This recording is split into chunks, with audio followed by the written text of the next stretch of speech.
You know, Nocturnal Plex played it last game. He likes playing it. It's a very solid pick, so we might expect to see that here as well.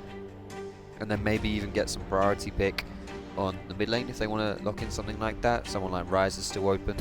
But of course, we always see Lulu coming out second here.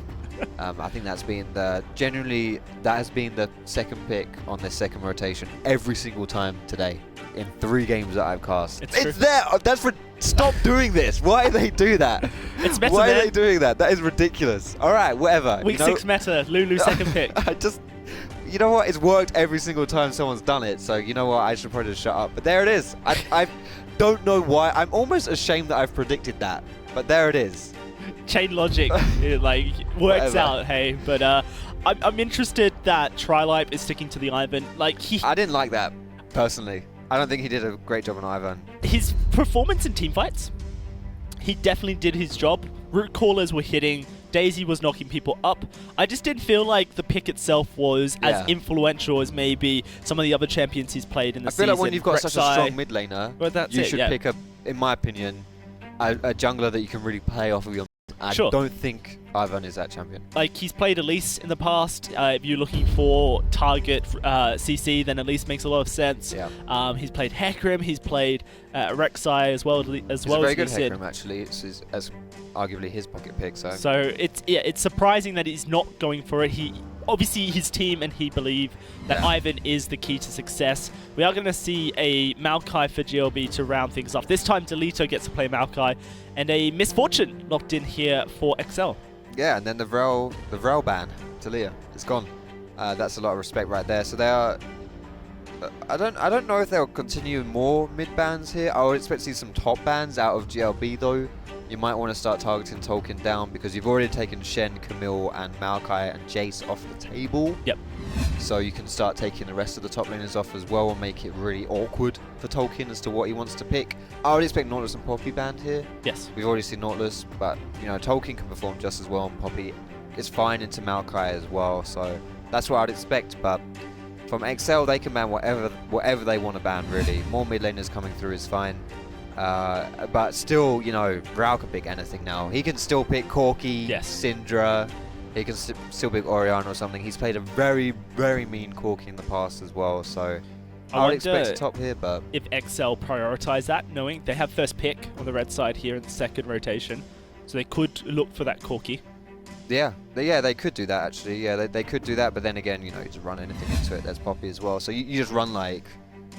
Yeah, I mean, if they pick Corki, run Orianna, or you know, it doesn't really matter, honestly. Like, I feel like, oh right, well, yeah, Ryze is still open. Yeah, so there's Ryze as well. So Ryze is still a good choice. Arguably, you know what? Actually, seeing the Cassiopeia ban, I should have seen that coming as well because Cassiopeia is considered probably the hardest matchup for Ryze. So that's fine. That's great. I think considering Ryze played Corki before, it's a safe pick and it's one of the best mid laners still on the board. You might just want to pick that up. Echo would be an interesting one though. We have seen a bit of Echo. Specifically in Korea, they run a lot of Echo in mid lane. There he is, cycling through the different mid laners that he... Yeah, like I said, probably going to be Corki. Yeah, and then you just got your support. You can pick like Karma here. Zyra's still on the board if you want to run that into Lulu. We saw that as well in the last series. I think Zyra's fine against Lulu, though Lulu... They banned Thresh against Snugly in the previous game. Yeah, it's now open. That would be... Yeah, there's a lot of stuff you can pick, honestly, right here for the support pick, but... as far as meta goes, it's Karma and then Zyra, so there's Karma as well, and probably not Aatrox, but... I'm expecting a Fiora. Yeah, I mean, there's really not much else you can pick for top. Rumble, Fiora, you know, there's a handful of pocket picks as well. You know, there's probably something out there if you want to play it, but... you know, Fiora with a very, very support-heavy support, not like a support that's someone like Zyra or Malzahar, who's more of like that aggressive, like screw over the enemy team rather than protect your own team supports. Well, there is Rumble actually, like I was mentioning too. So yeah, Fiora with Lulu would have worked, but Rumble's fun. I've been mentioning this pretty much as like the option for the whole day, and no one's picking it. And so the one time I don't really heavily mention it, of course they lock it in. But you know, Rumble's another one that's a good top laner, runs very well into certain matchups. Maokai is a champion who really doesn't care about who he plays against, but Rumble, as far as it goes, he could certainly, if Nocturnal Plex gets up in that top lane and Rumble can get knocking off, he would definitely cause some problems there. And I don't think he has to worry too much about being ganked because there's a lot of CC coming out of the Ivern Maokai combo, but not much damage. I think in the 2v2, as long as Graze is applying the right pressure and like say no damage there either, I think he's got a lot of agency to work with. Sure. Makes perfect sense that XL would favor that 2v2 over the Ivern Maokai. Those are your rosters. Maokai, Ivern, the double tree composition coming forward. There it is, as well as the Corki, and I'm just too excited about the double tree, man. I love the double tree.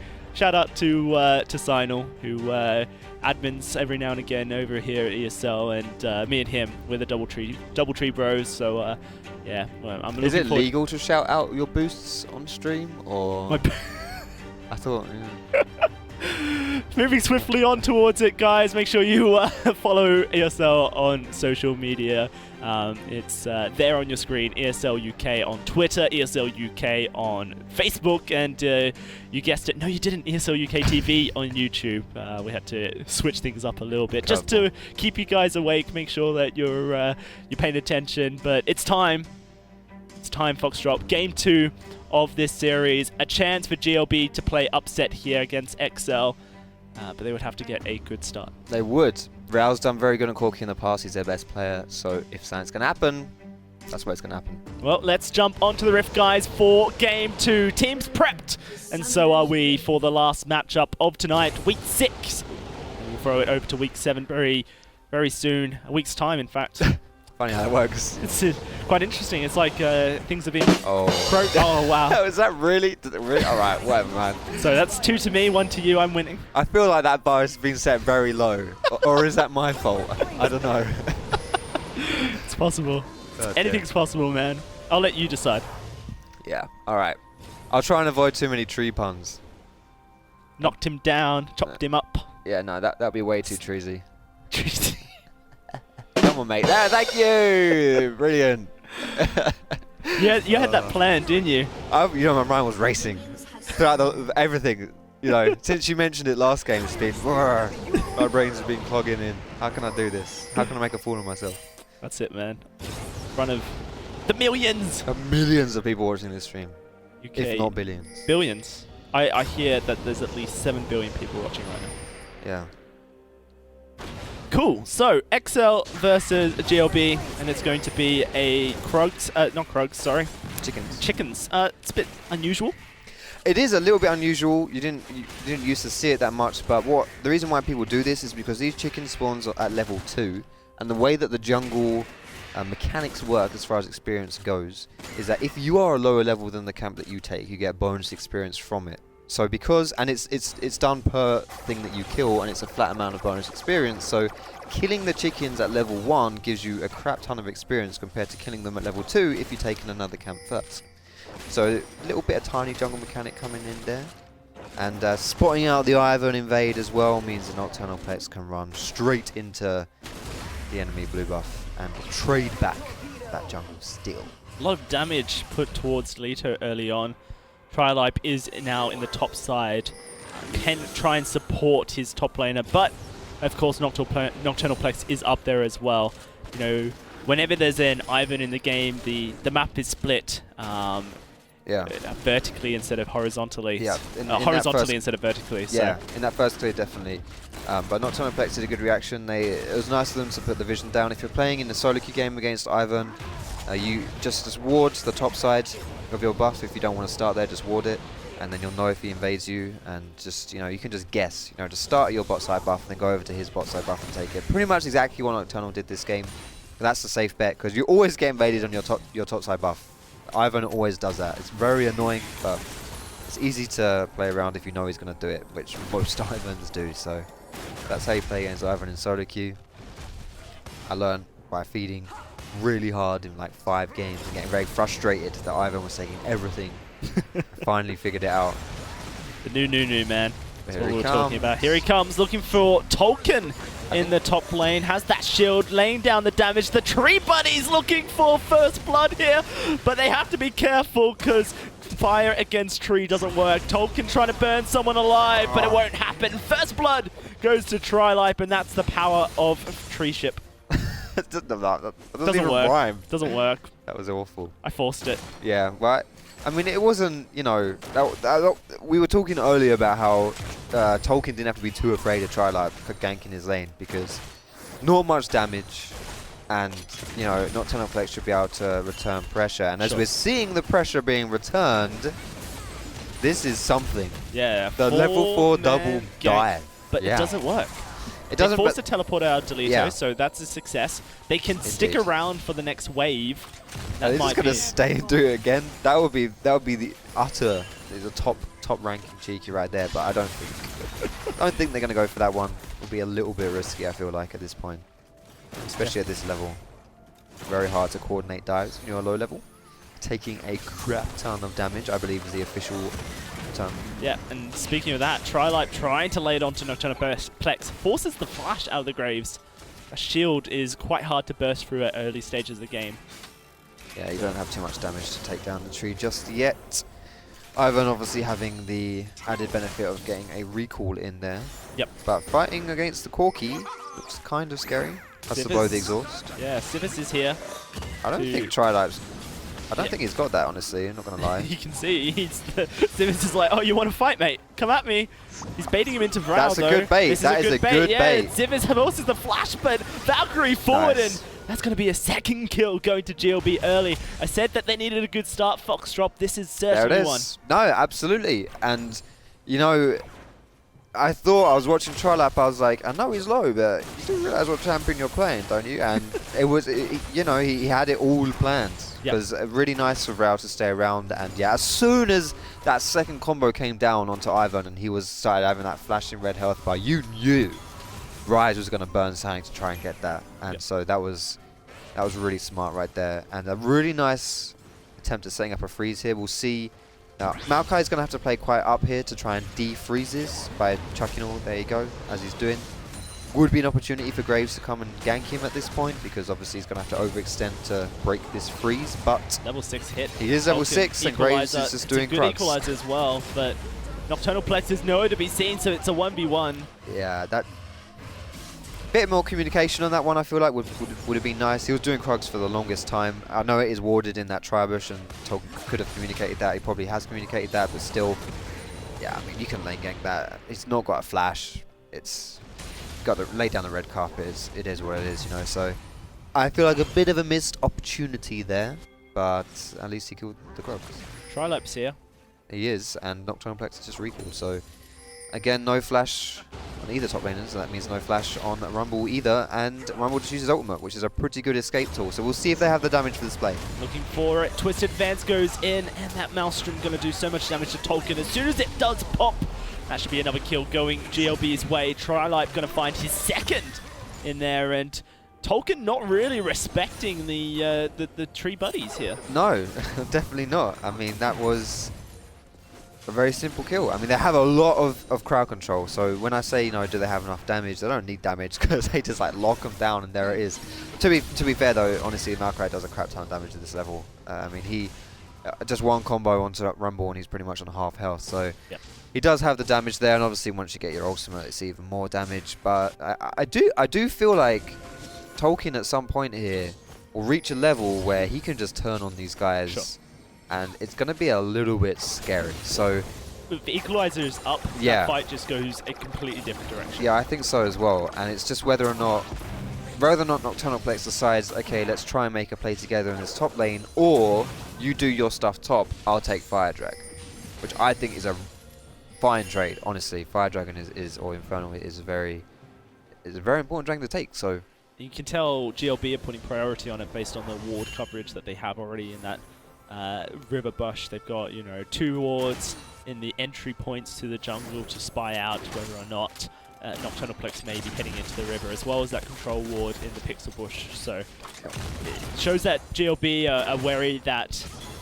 at any stage of the game, really, Nocturnal Plex could walks in and try and steal away that Infernal Dragon. Yeah, something that's cool to note as well here is that by getting that steal on the red buff from, like, Trilap stole Nocturnal Plex's red buff, that not in itself, not only is that good just to take it away from Nocturnal Plex, but the way Ivern works is if you take a buff, you leave that, like, residual ghost buff left where your laner can pick it up as well.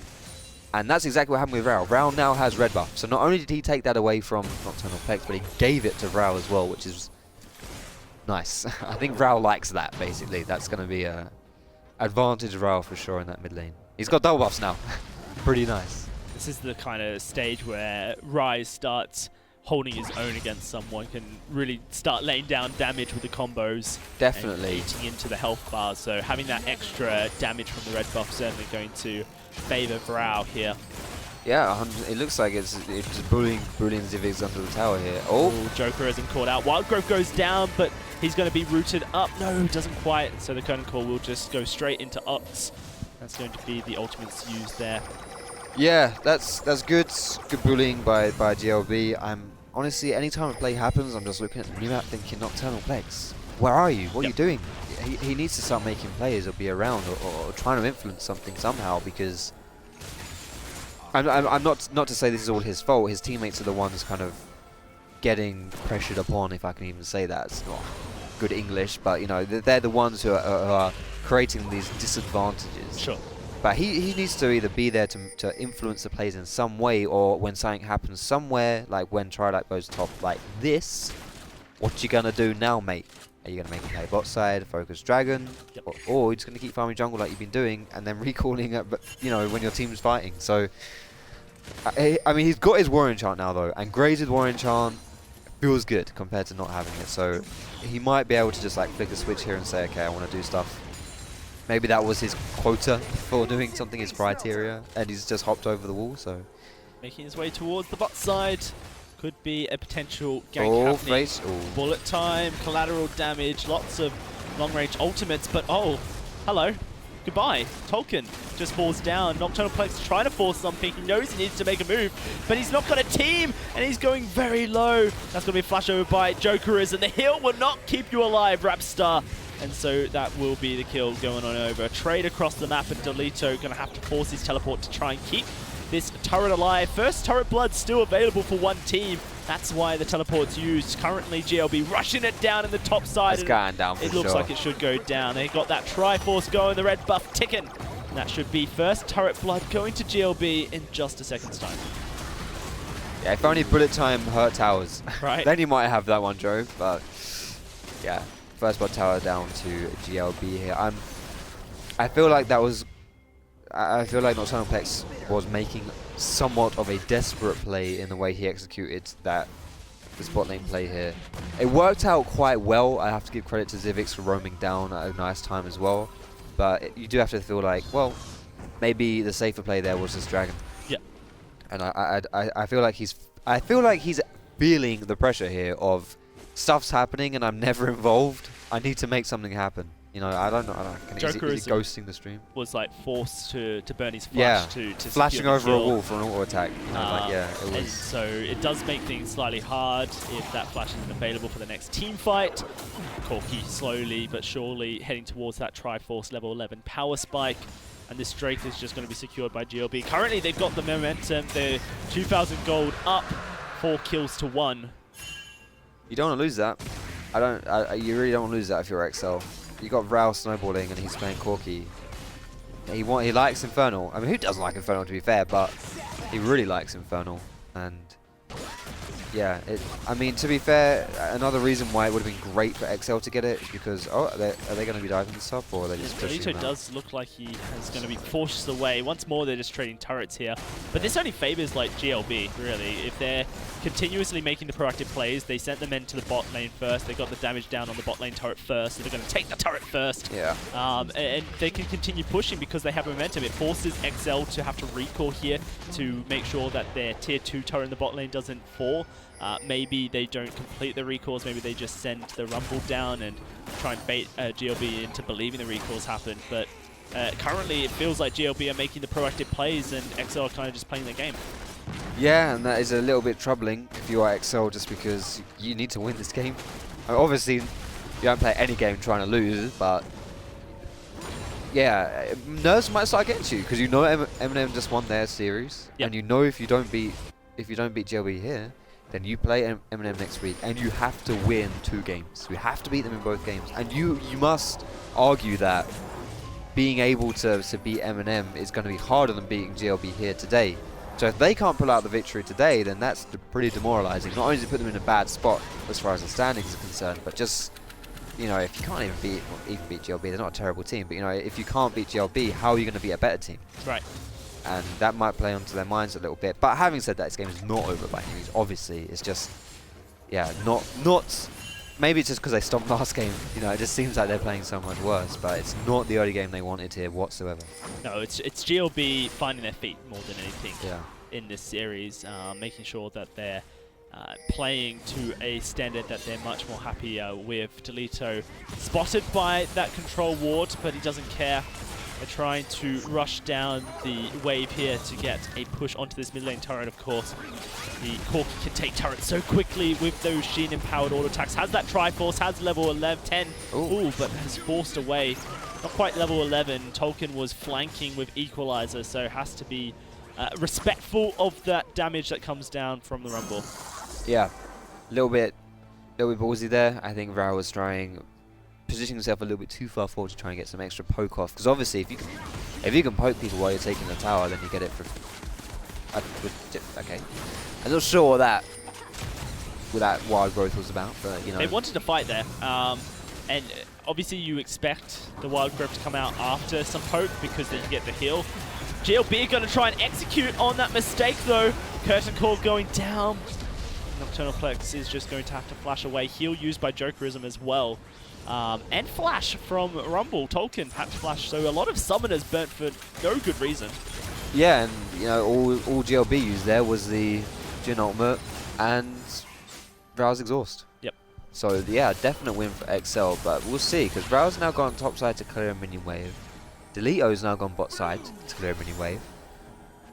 Might be a bit of a window, but as it turns out, nah, not going to go for it. So instead, probably just going to reset, recall that load of business. I'm sure they've got a bit of pocket change to spend. They haven't been back in a little while.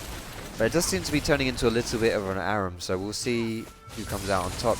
You would the advantage of sieging definitely into GLB's favour. They've got tanky people, they've got shields galore, they have good-ish poke just with Corki, and of course just with Corki you can take towers fast by itself as well. So I feel like their siege is fairly good. They're setting up for something here, because Vrao just hit level 11. I don't quite know how long package has left on it, but I have to feel like it's coming up very shortly. Dragon's about to spawn in 2 minutes, so this is a massive opportunity for GLB to try and execute on a power spike. Based on the movement speed of Corki, does he have the package?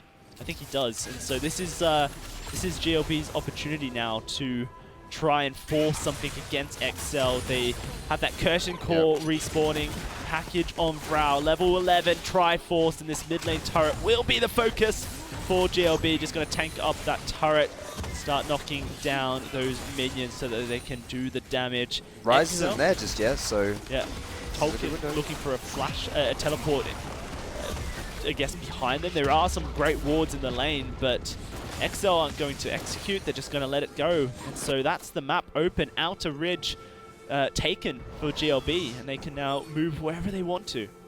Yeah, it's really nice to get that mid tower down, like you say. It opens up the map quite a lot, so these guys should be able to start playing a more spread out game.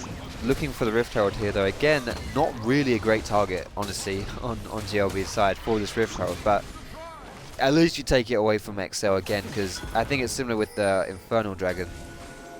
Really, really don't want to see an Infernal on Rumble or Graves or anyone like that, and you don't want to see... It's going to be a fight here. There goes the Equalizer. Delito taking so much damage, but Tolkien gets blown up, and Civ is going to follow a double kill here for Vrao. And they're looking for Ox. He's going to get snared. He's going to get blown up. Rapster going to find the kill, 7-1. And GLB just turn it from 0 to 100. Vrao gets his third kill here. He is unstoppable, Foxtrot. He is unstoppable. And I mean, I mentioned if Vrao definitely has the potential to... If they play around him, he can carry really hard. He's carrying really hard right here. He's doing really, really well. Try Life on Ivan as well is... I was questioning this pick, but he's played really, really well as well. And they're just going to go deeper. They're looking for Jokerism under 2 turrets. There's not much Jokerism can do. He flashes away, but Twisted Advance doesn't care about your flashes, and GLB, they take a turret. They're looking for this inhibitor turret. 18 minutes, 19 minutes in fact. 9-1. They've got themselves a huge goal lead all of a sudden. It's, what is that? A lot. A lot. It's 3 plus 4 Yeah. equals 7. That's a lot. 7,000 gold. That is a big gold lead, and almost getting some bursts. They're looking to chase it. Trelipe is going to fall by the looks of it. No much way for him to escape. Thankfully for them, Baron is not quite on the map. Still got another 30 seconds. Rapstar juking his way out of town, but he can't get out. Jolkin will take him down. As long as they get away here, don't give up another casualty, I think GLB will be content. Yes, I think content is a very apt word here. It's shocking, honestly, that you had a game like the one we had last game, which was a blowout game, really, let's be real. And then transitioning to 18/19 minute inhibitor tower on the other team. That's not something you expect to see, but I mean, it's the honestly. Oh, we got it. Snuggly. I thought it was going to be Vrau who stole it with his ultimate, but as it turns out, Karma's OP, man. Karma Q. It's all going GLB's way at this time. It is. I mean, that's a bit of a heartbreaker, really, isn't it? When you're behind and you're like, okay, guys, let's do smart stuff. Let's get back in the game, make some team plays, and then something like that happens. It's that really sucks when you're trying to forge a comeback to lose to something like that. You know, losing the dragon. I mean, it's only a Cloud Dragon, to be fair. Could be worse if they lost an Infernal like that. Really painful. But a Cloud Dragon, it could be a lot worse. But I mean, speaking of things that could be worse, at least Rel only has 2 items right now. Can I say that? I don't even know. I mean, soon things are going to get really, really ugly. And what, Zivis almost has 1. Yeah, well, he's got Rod of Ages. It's not quite stacked up, so that's almost got 1, right? Yeah, that's fair enough, yeah. I mean, like, Rabstar on Jhin is about to pick up his Edge of Night. Sure. That's coming through really, really soon. Maokai is pretty soon getting Sunfire Cape as well, around 1,000 gold on that one. And when all this goes in, I mean, Ivern as well is itemized purely for the team fights here. It's completely skipped the Athenes and has gone straight for Locket and Redemption. Yep. You know, when this happens, they may even be getting a second Locket here as well on Karma. I don't know if that's going for something else, but either way, when this stuff happens, and they force something, with Baron being up now as well, perfect time to force things, it could be really bad, because if you look at it from an XL's point of view, you kind of want GLB to do Baron, because then you just lay down the red carpet. Misfortune ultimate on top of it as well. It's the perfect place to catch GLB, catch them in their pants down doing Baron. But how you can do that against multiple Lockets and Redemption and all that malarkey? It's not going to happen. GLB not going to take the bait right now. They're just going straight down mid, looking for this inhibitor turret. Tolkien is flanking, might just be able to get behind them. This is going to be the carpet laid down and the bullet time as well, but not connecting with anyone, and Jokerism actually in trouble as Curtain Core going to push XL back. You know that Eminem are going to their MySpace profile right now and adding GLB to their top 5, because currently it's looking good for Eminem to maintain that second position. As long as GLB can continue the pressure on XL, they are on the right track to take this game. I mean, yeah, getting an inhibitor, you can't go too wrong with that. And the thing is as well, inhibitors are very good enablers for other plays. Because if you just play patiently, your inhibitor, the inhibitor being down, your super minions will push in, and you're creating your own pressure like that. This feels so forced from XL, there almost is a desperation play. Here comes Tolkien though into the middle of the fight. He's taking a lot of damage and he just gets blown up by Daisy. Nocturnal Plex will be able to return a kill onto Rapstar, and Snuggly will fall as well. Delito in the middle of the fight may just find himself getting deleted, but he wants to take one with him for sure. And here comes Vrau back in, trying to lay down the damage. They're doing so much work. Daisy chicken away. 3 kills all of a sudden, a double for Vrau. And vroom vroom goes GLB, as now they're in pretty good hopes. XL desperate to try and claw themselves back to the game, just make things so much harder. That was very close though, and they almost got away with it. But those meddling kids over on GLB, those meddling super minions also going to be a problem. Yeah, exactly. That's what I mean. It's always patient, and it always works in your favor. You've always got pressure. I was skeptical slightly of Delito's TP there. It was really late, like ridiculously late there, and he joined the fight really late as well. But I mean, when you're that far ahead, you do stuff like that. Yeah. And that works really well. We saw Eminem do it, turn to fight with like no health left on them on 4 members. Wasn't as exaggerated here for GLB, but certainly good. Jokerism has bullet time, doesn't have vision of this Baron, and Frau just going to dive straight onto Nocturnal Bless, blow him up, and he's going to look for Ux as well. Double kill for Frau, 10-0-2 on this Corki. The Baron goes GLB's way, and they're just going to head on up to the top lane to start closing this one out. Yeah, very hard now if you're from XL's perspective, playing versus Baron, playing when you've got 1 inhibitor down as well, and playing nonetheless against a legendary Corki. It's not gonna work too well for you. The one upside for you here is that a lot of it is mostly almost all Corki. Oh, now Zib is caught out. This is it. Jokerism bullet time just causes his death. 2 kills for Frau, 12-0-2. An inhibitor goes down. Daisy just having fun on the front line. And XL out of sorts as Frau forwards on towards Tolkien. They're looking to close this one out. Foxtrot, they're looking to find themselves a bit of an upset here. And it's going to be GLB taking that first Nexus turret, going on to Ux to finish this one off.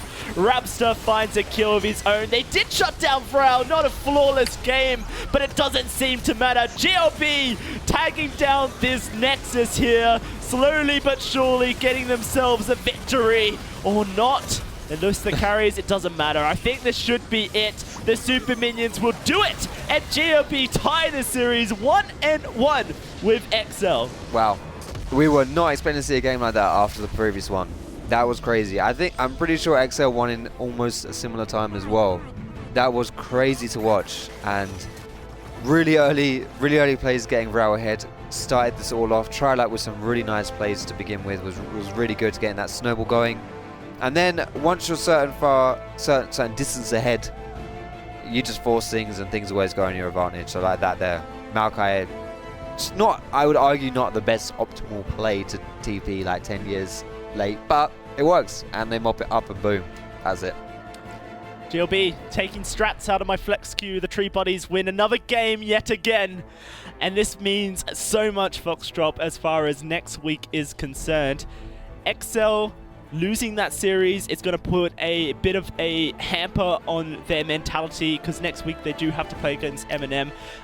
Looking just at that match alone, XL against GLB, is there anything that you consider was kind of the turning point where GLB really secured themselves in the driving seat of that game? I mean, I feel like whenever Frau gets ahead, it's going to be a scary game. I feel like I'm Frau's #1 fan when I've been on here because I'm always singing his praises, but to be honest, he's deserved every single one of them. If you looked at the scores in that game, I mean, the Jin at the end of that game was like 1-3-3 until like the very last fight. He didn't have to do anything, and then it's just genuinely the Frau show. So you have to think early kills onto Frau are never a good thing, but you also, I have to criticize Nocturnal Plex's pressure in the early game, his presence. I don't really feel like he managed to achieve too much on the Graves, and you know, he wasn't really countering pressure like when Trilite was making moves in top lane, which he did a fair amount. Didn't really get anything going. The Infernal, we couldn't even secure that. It just didn't really look the same kind of player as we saw last game when he was pretty good. So yeah, I have to feel like those two things combined are a bit of a death sentence really when you're playing against GLB and Frau. Well, we've got a treat for you guys because the action doesn't end now. Foxtrot, we're going to head on over to another game. It's Cyclone versus Bulldog for a second surprise of tonight. I don't know what the first was. Maybe the first was that Dowsey was right about Tree Buddies. Here we go. Cyclone versus Bulldog. Currently Cyclone 1-0 and up. And we're 5 minutes into the game. Okay. Bet you guys didn't expect that. I didn't even expect this. I'm sitting here like, all right, time to put on my trousers, put on my shoes, and get out of here. Nope. There we are. I wonder if we can have half a second just to work out what's happened here. So, Kerberos is on Camille, which is always exciting. We've got Camille and Rengar open. That's the first thing I've noticed. Fiora's there as well. It's looking pretty crazy. It's almost like both these teams said, you know what, OPs, who bans those? Who needs OPs? Ash Zyra, very old school, starting with boots. That to me suggests that he does not trust himself against this brand. Which maybe Camillus should start with boots. Look at that. So much damage onto the Zyra. Just about gets away with their life. My guess is Bulldog secured first blood onto Demo. Not sure how it happened, just based on the way that the gold is swinging.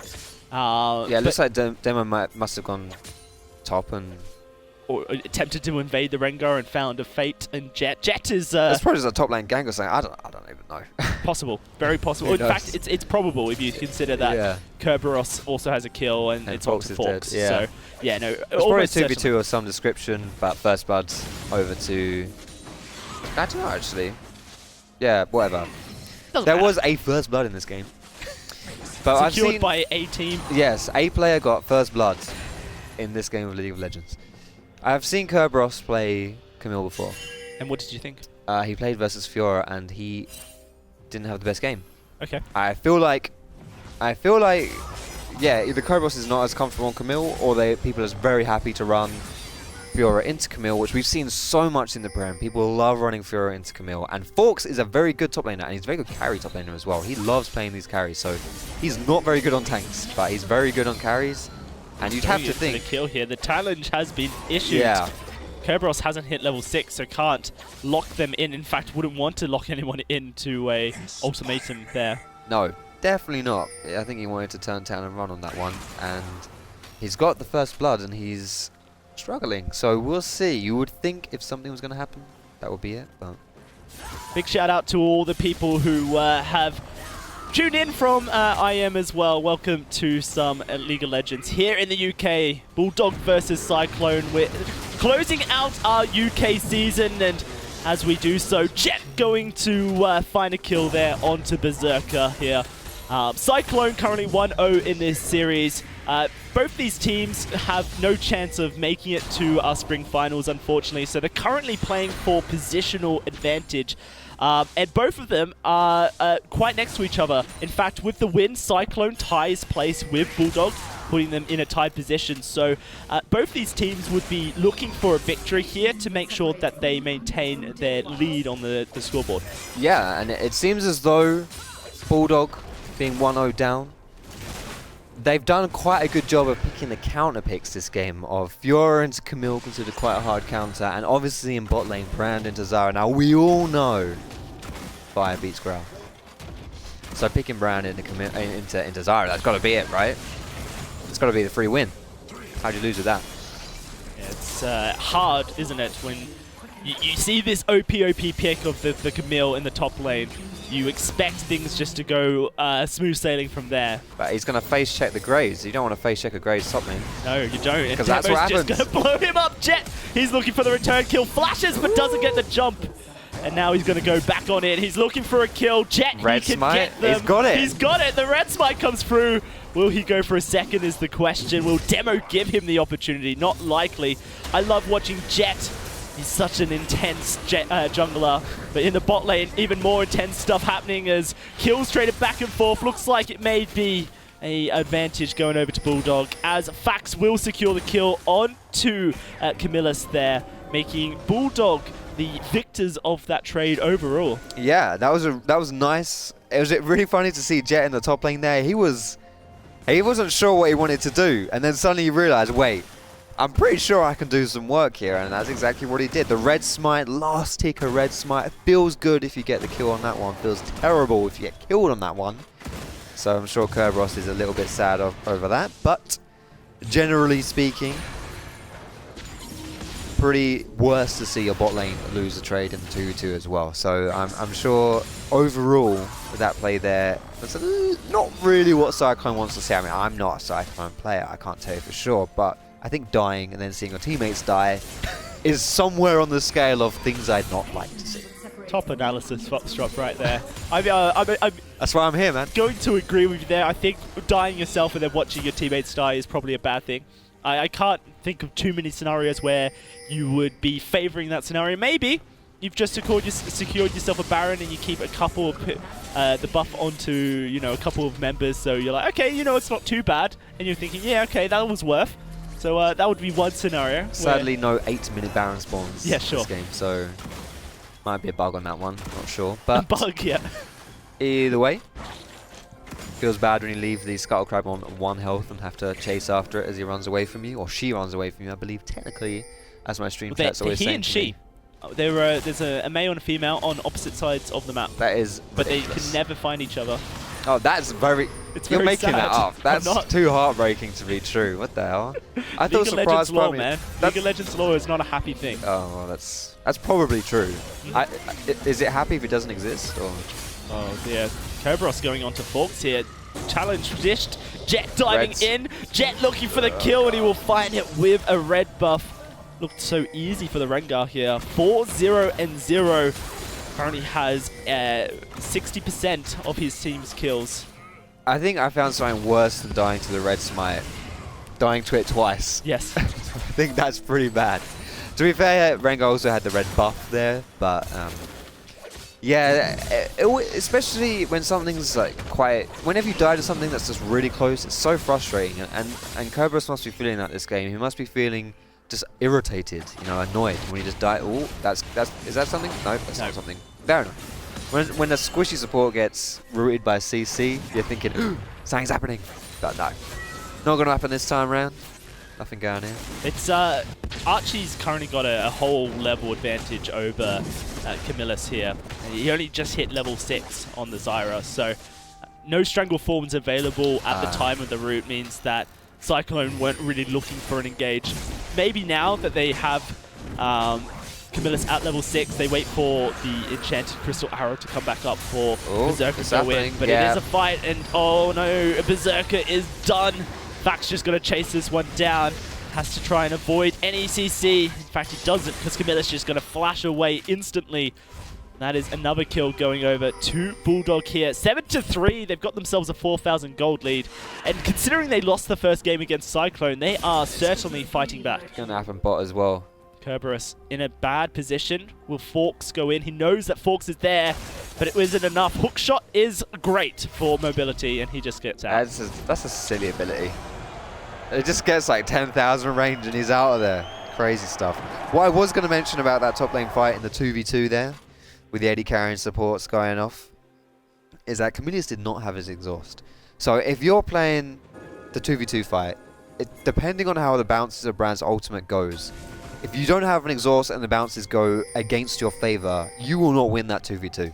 And as you saw, there were plenty of bounces back and forth there as Demo's lagged out, as it appears, on his wolf camp there. Just a casual AFK. His mum knocks on his room, tells him to go to bed. Mum, I can't pause the game. No, he can. It's tournament realm. Camillus, however, not going to have such luck here, as Jet's just going to continue his spree. Good arrow onto Fax, but it's not going to do much here. Archie going to take that one away. Secures it for his team. And now Bulldog going to look to try and take a turret as well. Very low HP at this moment.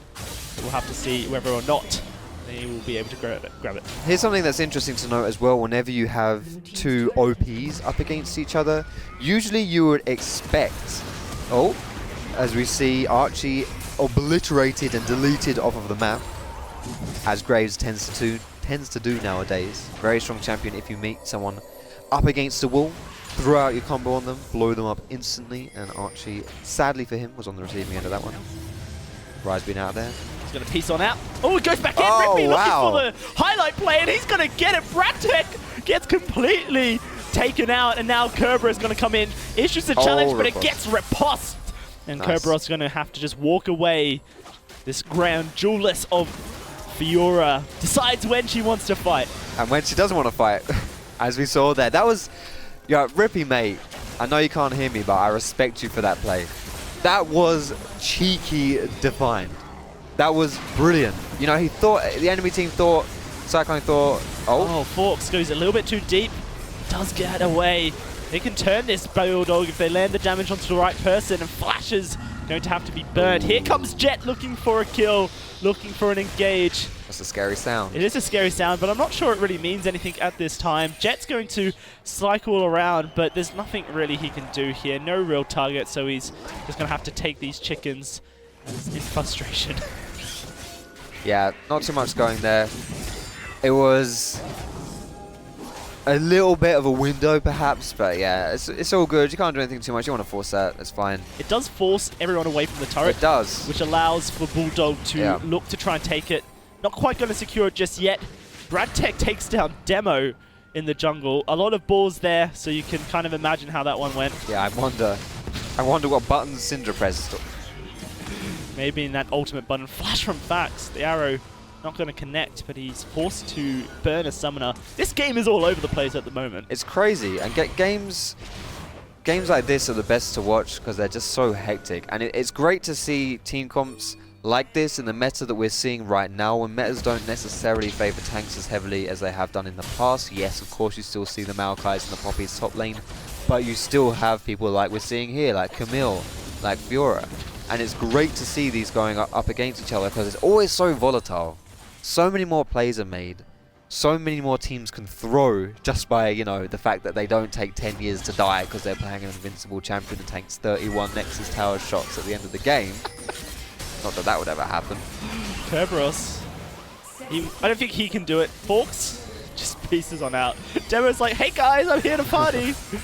But, unfortunately for Demo, he hasn't really had the opportunity to party yet. Oh. Archie laying down the hurt. Camillus gonna fall as well. Not much he can do against that curtain call. Rippy not able to dodge out the final shot. So this mid lane turret will go down for Bulldog, and Jet just doing Jet things on the other side of the map. Kerberos goes low, Demo as well. Forks does have to back off, but they have reinforcements, they have a wave, and they have a Rengar. Here comes Jet onto Kerberos. He just gets annihilated, and Demo, there's no way to hide from this. Bradtech will secure that kill. Now Bulldog can take another turret and inner in the bot lane, push their gold lead to about 10,000 here at 17.5 minutes, and now it's looking like they cannot be stopped. Yeah, this time around the Rengar was a scary sound. I was scary just sitting here, and I'm not even on Cyclone's team. Here we go again. More catches. Turn around here for Cyclone. Jet looking for Rippy, but he's not able to cleanse that one. And so Rippy will find a return kill. Bulldog, they're making proactive plays, they're getting advantages, but they are just leaving scraps. They are. A bit of sloppiness going down there. I feel like if you are playing from Cyclone's perspective, if you get Rise going, he has a fairly good potential to make things happen. There is a lot of damage on Cyclone's team. A lot of damage. So if you get some kind of combo going, Zyra catching someone with the Strangle Thorns, anything like that, it's going to be lights out, really. I mean, no one's going to survive that stuff, so there is potential there for stuff to happen, but at the same time, the enemy team has a lot of damage too. So someone, if, like, for example, Zyra gets caught by that, Syndra presses R, and it's lights out for Zyra. So a very tumultuous game, difficult to play from if you are behind. Fox looking for that 1v1 against Kerberos. Jet making his way down, but here he comes. Hook shot can't get you that far away. And wow. It's a lovely catch there by Fax to just lock Kerberos down. Archie will take that one away, and Bulldog looking to secure another turret for themselves here in the mid lane. Not much Cyclone can do to hold this one away. They've already used their abilities to clear the wave, and it doesn't even matter. Turret goes down, 14-7.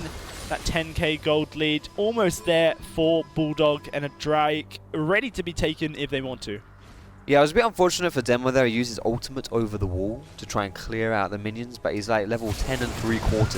So his ultimate left all of the casters on one hit. So wasn't able to clear out the minions there, so wasn't able to stall that push, and they do end up losing the tower. But what's interesting to note about this game, and if you're Kerberos, then you're going to need some more tissues to cry into, because you probably use them all up this game anyway, and now you're going to need some more, because that Rift Herald on Fiora is really not what you want to see. I mentioned at the beginning of this game that he didn't have a great showing on he's going to face him as well.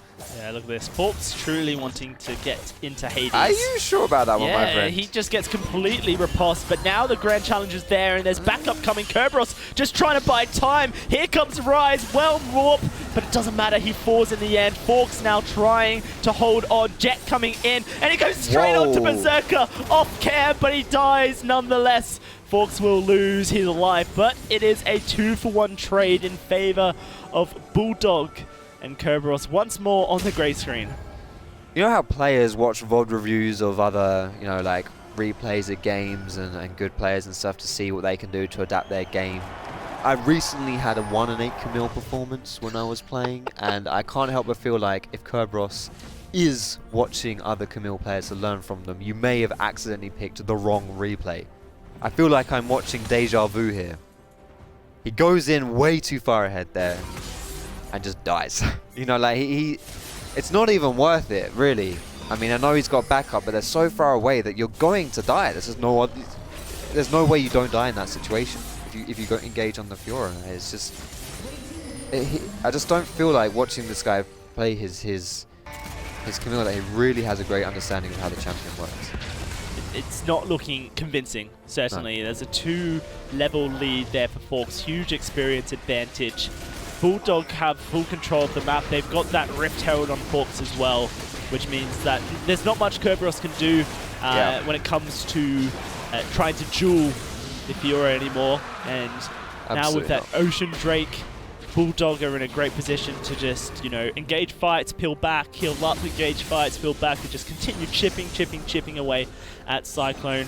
Rippy, however, he can deal with Forks, and the arrow just about grazes the hairs of Forks. Not going to connect. However, Riposte, I believe, would have been available to dodge it out anyway if Forks had the reaction times of the Gazelle.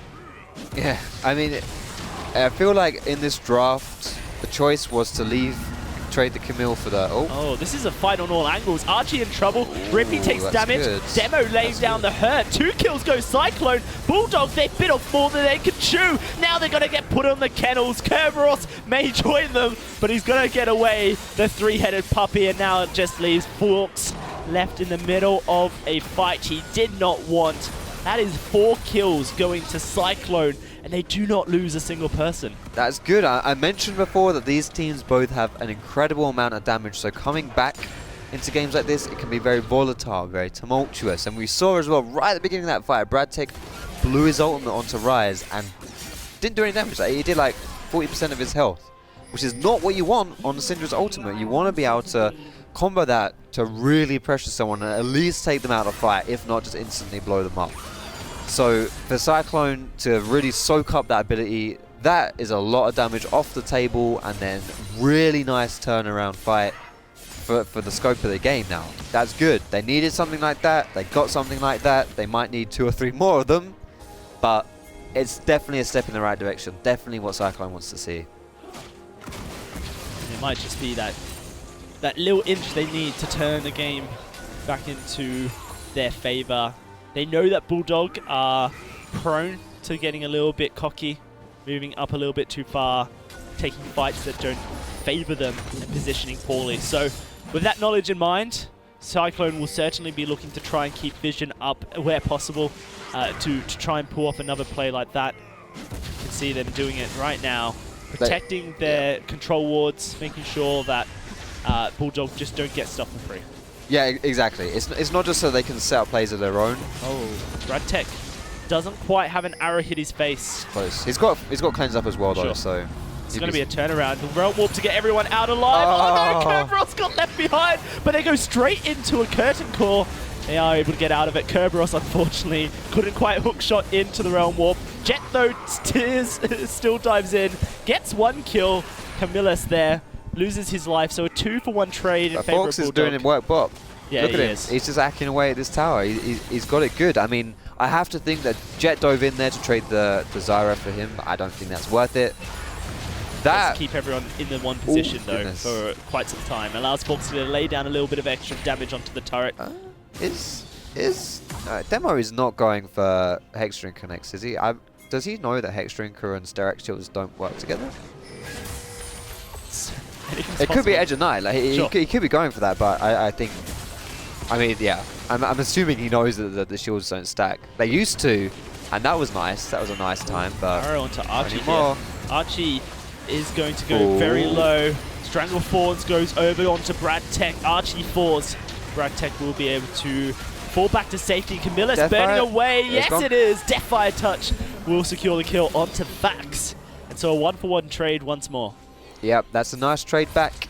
Squishy supports. Yes. Tend to die pretty fast. Between them, they have 10 deaths this game. Both of them sporting the most deaths on their team. Joint, but still. Here comes Jet. Not sure Control Ward spots him out. So he just clears it out. But that ultimate will be up in 50 seconds time. So. Yeah, he's got a lot of CDR. Even his items, he's got a crap ton. And then he's probably got some in his runes as well. So doesn't have to worry too much about how he uses his ultimate. This is the part where Twitch chat starts spamming NA ult. But outside of that, it's really not that bad for him to use his ultimate. Just to see what's going on. Because like, imagine a situation where someone is actually by themselves up there. You catch them, you kill them, and then what? You prep the Baron, and that's really big for you. All for what? Like a half a minute cooldown. It's not bad. It's very solid, and even in the scenario that it was, the control ward, extra vision taken, Bulldog taking more control over the map. The Baron has spawned, and Bulldog will be looking to secure it at some point. So clearing out that vision in the jungle just makes Cyclone's life harder. Forks continuing to chip away at this turret. Rippy going to try and take him out. Has a Guardian's Angel, so very happy to take that fight against Forks. Yeah, that's, to me, I mean, I mentioned that Cyclone is going to have to put a lot of eggs into the old Rise basket, and to me, that is that personified. You know, the GA, that's Rippy even saying himself, alright, it's all about me now, isn't it, boys? Let me do my thing. Going to get challenged here. Realm Warp to try and get him out, and he will. Kerberos going to come on in and support his mid laner. Rippy takes so much damage. Half health. Forks doesn't even get grazed in that trade. But that's the numbers advantage topside as well now. So if you send 2 down bot, that makes you vulnerable on the top side. And as it looks like, Bulldog might be prepping around the Baron area. They do have great vision as well. And that Hawk shot from Ashe tells them that that Cyclone don't know they're on it. They don't have vision on it itself. Forks may just yet loses his life. Now all that pressure on the bottom side is lost, so Bulldog going to try and engage a fight rather than starve the Baron. They're going to get straight onto Demo. They stunned him up. So much damage bouncing back and forth. But he does get the shield from the Sterix Gauge there to keep him alive, keep him healthy than he could have been. Bulldog don't really have the resources to engage this Baron. They're still looking for a pick, hoping that Cyclone checks it on out. I mean, they just need to, Cyclone needs to reset, recall, get healthy, and just force this fight here.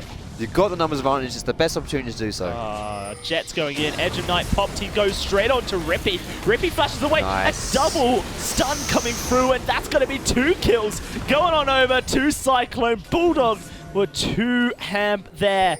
And Demo has turned things around truly from the start of this game. Cyclone are edging their way back. They're going to take this mid lane turret. Their first turret secured here. And so much standing gold left on the map in the form of outer turrets, inner turrets, that if they started to get them, the gold lead that Bulldog currently have would start to diminish. Yeah, and they're relatively easy to pick up as well. It's much easier from this point for Cyclone to get towers than it is for Bulldog to pick up that gold purely because of the position of the towers on the map. Because Bulldog has to go all the way into the enemy's base, really, to find towers to take. Cyclone can just get like 1 cheeky push, 1 pick, like a 1 kill advantage like they did there, and then it's a tower. At this stage of the game, that's a tower. So it is going to be easier now, if Cyclone can start getting small advantages, to start turning those into more as well. So we'll see, because I still think this Baron play is really where something's going to happen, because Bulldog have put a lot of focus on trying to make something happen here as well, and Cyclone really put a lot of focus on not letting Bulldog do it to the extent where they face check and get in trouble, but they might be able to pick out Forks again in the top lane here. Yeah, certainly looking for him. Oh, a lovely arrow that will secure the kill. That gives Cyclone heaps of advantage. Look at the blue ward coverage in their blue side jungle. Cyclone have been given such a grasp of life there by Bulldog. Cyclone now in a position where they can start to defend their jungle. They can predict the map movements of Bulldog. Bulldog can no longer just brute force their way in for a kill. Yeah, absolutely, and that's what happens when you start getting small advantages. You can start kind of like push out that, you extend that area of safeness, so to speak. Here comes Jet though, looking for Kerberos. Kerberos secures the turret, but he knows that Jet's on the way. He's going to go in, and Bradtech on the other side of the map, they're fighting. It's 2 kills though in favor of Cyclone. Kerberos is looking like he might just be able to take on Jet as well. Jet empowered, gonna roar to safety, has that blast cone. Baron is ticking on down, doing damage to everyone, and a teleport from Forks trying to get in there. Has those home guards, but not quite the movement speed to jump on in. I don't know what to say anymore. 22 kills to 20. Bulldog have thrown away every inch of the lead they had. They have, but then Cyclones decide they want to get in on the throwing action and start doing something similar. They were so lucky that either Berserker or Demo didn't die there. They were both on like ridiculously low amounts of health, like crazy low amounts of health. If one of those dies there, it's Baron. If they get Baron, I mean, look at the health of that bot tower from Cyclone's side. It's basically dead. It's like barely standing up. So you get Baron, that probably dies within the next minute. And then what happens then? You get an inhibitor, and then the game really starts blowing out of control. So, but it's crazy just how much respect they're giving. I think specifically to Syndra and her burst from Cyclone's side. 2 early Steraks coming out of both Graves and Camille, and an early GA from Ryze. I mean, it sounds obvious to say, but these guys probably aren't fans of dying. Just gonna, you know, that's my hypothesis from watching this. Could be wrong, of course. But it's crazy. Huge respect to the burst. Of course, Jet, Radtech can lay it down Archie as well. A bit more sustained damage from Forks and Fax. Certainly a lot of damage nonetheless. There's the arrow straight onto Fax. What an impressive arrow there from Berserker, and that just opened everything up for Cyclone. Radtech on the back line, onto Camillus. The heal from Berserker, enough to keep that Zyro alive. And Cyclone once more find a kill. Kerberos isn't done though. Is on the back line. They're going in for more. Demo, the one caught. Forks doing work, but he is going to go down. They're able to take down that Graves, and Jet will take a challenge that he did not want. Archie versus Rippy. Should go Rippy's way easily. And what about Bradtech and Kerberos? It looks like Bradtech may have just about gotten away, but Cyclone find 4 kills for themselves. They only drop 1, which is Demo, their juggler. Now they can take a Baron here, Foxdrop. What have Bulldog done? Not good. Bad That's dog. what they've done. Bad dog, yeah. Not Bulldog, bad dog. Bad Bulldog. It's just, they're too, I feel like they've been too ballsy, but also they've not respected the picks from Cyclone. I feel like when you're this far ahead, as Bulldog have been this game, that you start respecting the potential of the enemy team to actually take it to you. And there was that one team fight which happened in mid about where Cyclone are positioned right now, where they got 4 kills for 1. And at that point, that's when, that should be a wake-up call for Bulldog and be like, okay, actually, if we don't play this right, we're donezo. No 14 page on Twitter, just this game's over, you know? And with the picks that Ashe brings, it's a really nice combo with the Ashe ult and the Ryze ulti, mind you. And Rippy, I said, put all your eggs in the Rippy basket, boys. Get on my backs and I'll carry you, and look at him. He's doing a pretty good job at it. 7-0 and 8. Cyclone now going to take that outer turret in the top lane, and that's going to push the gold lead to just 1,000 now. 10,000 to 1,000. Yeah, crazy how that happens, honestly. And considering we're only 30 minutes into the game, it's not like they've stalled a crazy amount and then just got like 6 items and turned it around. Truly just been thrown by Bulldog. Bulldog though looking for an engage. The Realm Warp will get everyone out, apart from, unfortunately, Berserker. Kerberos is able to take the trade with Forks. Jet diving in on the back line. Going to find Camillus. They're actually going to find Rippy here, I think, as well. Maybe not. Rippy does have a lot of movement speed, and with the slow missing the bowler, Jet needs to be hitting these, but Rippy has his dancing boots on, and he's going to find one. Looking for more. That's a double. Rippy going ham. Does finally get popped. The GA is there. Can he get anything else? No, he will get shut down. The cooldowns, the combos were broken. Bulldog able to finally get a win there as far as trades are concerned. Do you remember the quote that the person who made the atomic bomb said when he first saw it tested? I have become death, destroyer of worlds. Yes. If there's a Riot employee watching this stream right now and seeing Ryze in action, can I just say, what's up with that? Rise is insane. He's hit this stage in the late game. He's obviously a late game hyper carry. Yes. And we've hit that 35-minute mark. He's got a fully stacked Steris. He has a fully stacked Rod of Ages. He's got his, Void Staff for the extra pen. Lucidity boots, all that cooldown reduction. So late game hyper carry gonna do late game hyper carry things. Yeah. I think. Oh yeah. Obviously, he's in a good spot at this stage of the game. Sadly though, the 1v1 with Camille and Fiora has now swung into Camille's favor. So that's going to be really tough. That was a big thing that Bulldog were playing around, but with Rise recently respawned, not being here, it's going to be big. Not quite as big as it was looking to. Elder Drake is great. And they do have 4 Drakes, so this is pretty insane, I think, for Bulldog. Yeah. Cyclone really need to try and just not take a fight for the next however long. That would be optimal. I feel like this definitely favors Bulldog here in the sense that Bulldog have always this game been playing that style where they don't really I feel like they've not really been respecting what Cyclone can bring to the table. And when you do have the Elder Dragon at your side as well, it means that, yeah, you're just stronger now. The Cyclone won the fight! They take it! They get Archie for it! 2 ultimates used to secure the kill onto the support.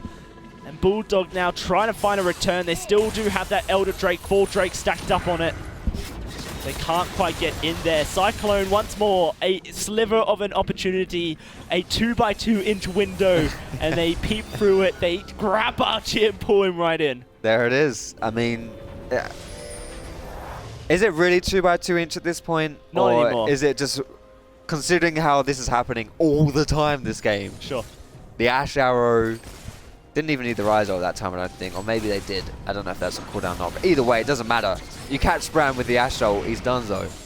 I mean, this is the downside of picking someone like Brand or these kind of mage supports. Yes, they carry quite hard. They bring a lot to the table as far as crowd control goes. They even have crazy damage when you build some damage items like you can see here. They've got Leandries and Rileys, both of them. But you get caught by something, you are not long for this world. And Archie found that out just now. And it's really difficult because that puts a huge stop on the push. Like, this is like a whole minute and a bit now where Bulldog just can't do anything because Archie's dead. And we're late enough into the game now where this death timer actually means something as well. And this dragon was big. They've got 4 dragons already this game. Elder Dragon was massive. They ballsed it up. They did. Baron back on the map in a minute and a half. That might be the countdown to the nuclear bomb detonation here. Yes, the next big play. I would imagine so.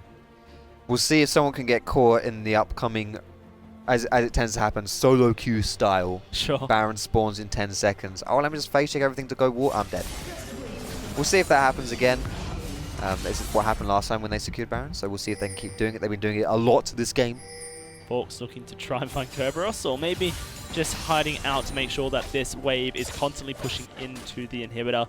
That turret is down in the bot lane. They haven't quite been able to get in to do any damage to the inhibitor yet, considering that Cyclone have clawed their way back into this game. Well, this is the thing, is that this is the biggest weak point on the map for Cyclone here, is their exposed inhibitor bot lane. So Fiora constantly knocking on that door is going to be drawing pressure to her over and over again, which makes it very limited in what Kerberos can do. Either he stays down bot and fights Fiora and defends that way, or he tries to join a fight if his team needs him, but then you might lose the inhibitor. And he's fighting him right now, so does he win this fight? Have to see. It's not looking good for the Camille. Flashes the war, and Guardian going to be popped here. Bulldog making moves on the other side of the map. Here comes an arrow. It lands onto Forks. Rippy gonna come in for the support, and they take down Forks in the process. Bulldog trying their best to make a move on this top lane turret, but there's so much wave clear in the Zyra, in the Graves to just clear that one out. And once more, Cyclone outmove Bulldog on the map. That was just, I mean, honestly, I thought that was it. You know, I thought Forks had finally cracked the Kerberos solution, but Jet looking to crack it here, straight on to Camillus, and he does go down. Kerberos going to dive on in. He's going to slow everyone up. Kerberos doing his best to keep the fight going. And Rippy's going to come on in 11-1 and 8. This Rise, a monster, has the most gold out of anyone in the game, despite the fact that his team have been constantly behind. Insane stuff, this Rise. 11-1 and 8, as said. And he doesn't even have a CS lead. No, he doesn't need one. He's farming champions this game. You have to question a little bit the opportunity to fight there from Bulldog's perspective when they are behind, but behind from. That. I think so too, but I don't think they knew that. And yeah, it's easy for us to say. We can see everything. We got map hacks. I don't think anyone on Bulldog has map hacks, or they shouldn't do. That's very naughty. But either way, you know, once they got that kill in bot lane, you just think, or once their top lane got killed, I should say, from Bulldog's perspective, you just think you don't fight. You're 4v5. You don't want that fight. Well, technically 4v3 in the top lane, so they figured they could make something happen. Yeah. But, you know, Kerberos had record, had got in there quickly. Hook shot allows him to scale terrain so quickly. Yeah. Didn't even have to force a teleport. Yeah, if they did it straight away, but I think there was a little bit of a delay. Yeah, it definitely was. But either way, it's just, you're thinking, best case scenario, you know, maybe we're not going to win the extended fight. But yeah. What was I saying about these squishy supports getting caught? I love these realm warps from Rippy as well. So, all right, peace out, guys. Fork's going to look at that. Look to try and take this inhibitor. This could just, he backs away, respecting the play pressure from Cyclone. It's great pressure. Look at them. The whole Cyclone team's been dragged down, and now they're rushing the Baron. Yeah, they're straight onto the Baron here. Archie just playing human ward, going to try and blow someone up who comes in, and Demo certainly taking a lot of damage. Great stuff from the Graves here. Forks TPs to the Baron. Bulldog able to secure it. Very nicely done by Archie. One-man army right there. Completely zones off both Zyra and Graves. Chunks them both ridiculously low. That, I mean, you know, I've been saying about these squishy supports, you know, they phase check and they die, but that is the upside of it. So, guys, this action here is lit, but next week it's going to be even more so. We have XL versus M&M to decide who will be joining us in the Spring Split Finals. Tune in at 7 PM if you want to be a part of that. But before we miss it all, it's going to be another fight. Cyclone finds the kill onto Archie. It looks so good for Bulldog for a second, but you have to remember Forks wasn't there. Yes. And again, it's a bit... I kind of feel like we've gone from a position where Cyclone have done well to kind of get back into the game to we're slowly approaching Fiesta territory with this game.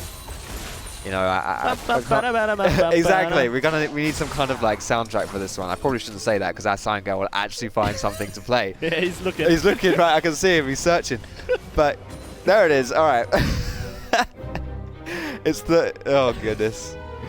Brilliant. Have to see if it continues. I feel like we're only 2 team fights away from an end.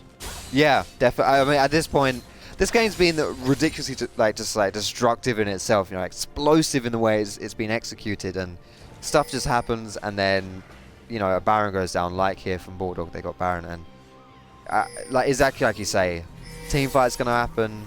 Someone will win. As soon as people start winning these fights by more than 1 kill, you know, then it's gonna blow open. Fork's still putting so much pressure onto this inhibitor turret. Just missed. Berserker used his arrow, hit Fax. Had to have, I don't know how you stashed out of it. He stashed out of it, must have done. Yep, yeah, I can see it there. And so got away. Interesting that Archie also has a Quicksilver stash as well, doesn't want to be locked up. Bulldog really just trying to avoid CC here. Currently Jet invisible, looking for a target as Forks trying to lay down damage. They're both going to jump in onto this inhibitor. It's a rush job. They're going to secure it for themselves. Inhibitor finally goes down for Bulldog. Forks and Jet able to get out alive, and now this opens things up. Cyclone T, the opportunity once more. Archie gonna go down. Demo gonna go down as well. So Bulldog able to trade one back. The curtain call does damage. All of Cyclone members have to fall back to the fountain to heal up. This might just be another inhibitor turret going down. Forks, in fact, he just wants the Nexus. He's going for the Nexus turret, just pulling Rippy in so that they can get that second inhibitor. And Bulldog walk away with 2 inhibitors. Might just lose Forks here. Yep, there goes the Guardian's Angel. Bradtech caught inside of the arrow. This could just be turned around. Cyclone find 2. able to trade back onto Camillus, and now they're just biding their time. Bulldog know that they won that. As long as they get out, they're fine. Yeah, those 2 deaths, fortunately, when you die in the enemy base, there's not too much that the enemy team can take off of it. If the Baron was up or something like that, then potentially Elder Dragon won't be spawning soon enough for Cyclone to go and rush that down, and all the towers on the map are a little bit too far out for them to pressure that, to punish. But of course, they even lost their own members, so I don't really think they could do anything. Anyway, unnecessary deaths, but honestly, in the grand scheme of things, considering that everyone's approaching full build anyway, all that they would have given up there really would have been the gold. Doesn't mean that much at this stage of the game. No one lost a GA or anything like that either. So we'll see if Cyclone can rush the Dragon, because there actually are some, their time is still up here. So it could be potentially a bit surprising, but maybe. Looks like they're looking for it at least. Yeah, certainly in the area. Don't want to allow Bulldog to take this one away, or Cyclone to take this one away. Everyone just in a bit of a Mexican standoff here. Everyone's back up though. Foxdrop, they're going to be ready to go. Fork's going to push in this top lane. It's the only lane that doesn't have super minions pushing in, so might as well get it pushing in your favor as well. Yeah. It's going to be so hard now to defend these objectives. They're diving in. The arrow misses onto Bradtech, and he's going to get away. Cyclone pull the trigger. They're not quite able to find a kill, and here comes Jet to clean things up. There's so many Guardian Angels. Everyone is respawning, but Fax is hitting the shots. It's currently Bulldog 2-0 in this fight, and they're looking for more. That's going to be another one. Fork's able to take down Berserker, and now these duelists going to duel on out as Fax takes down Rippy. Demo, a triple kill for this Jhin, and I think we may have done it. Foxtrot, I think it is. Oh, no. Kerberos going in, the last hurrah, blows one up, takes down Bradtech, has that GA. That might just be enough to push them all back. He's going in, looking for Archie. Archie trying to blow him up, and he's able to. An ace comes through, and their death timers are too long. Bulldog, after a hard-fought affair, 36-36.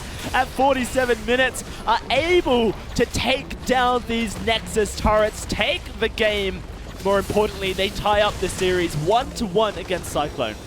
That was a very hard-fought game, as you mentioned. Oh, yeah, there it is. Rippy, mate, I understand that one. He hits the old F4. I probably would do that as well.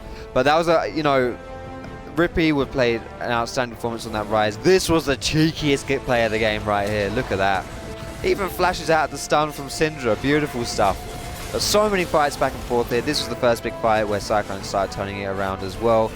Not much respect from Bulldog coming out towards Cyclone there, and a lot of picks coming through with the Ash Arrow, as we're seeing here.